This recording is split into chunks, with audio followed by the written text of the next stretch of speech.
Si è sfiorata una nuova tragedia stamattina sulla Marmolada, lato Trento. Una slavina con un fronte di circa 30 metri e una lunghezza di 300 si è staccata a poca distanza da Pian dei Fiacconi e ha travolto uno sci alpinista padovano di 30 anni, rimasto parzialmente sepolto dalla neve.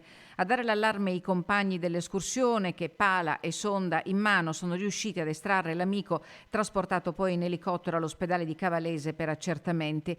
La chiamata alla centrale d'emergenza ha mobilitato Protezione Civile e Soccorso alpino. Secondo quanto riferisce l'ANSA, il distacco si è verificato in una zona che non è attualmente interessata da divieti. Nelle immagini pubblicate online dal quotidiano Il Dolomiti si vede il punto esatto del distacco a est del Sas Bianc.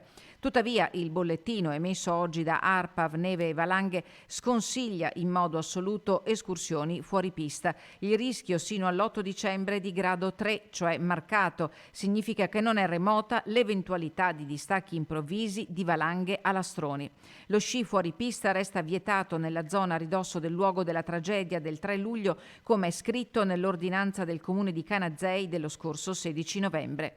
Sulla Marmolada al momento non è possibile sciare nemmeno sulla Bellunese, la pista più lunga delle Dolomiti che si sviluppa in quota e non può essere innevata artificialmente. Lo ha fatto sapere la società Funivie Marmolada, che ha comunicato la chiusura degli impianti fino a quando le condizioni del manto nevoso non saranno favorevoli all'avvio della stagione invernale.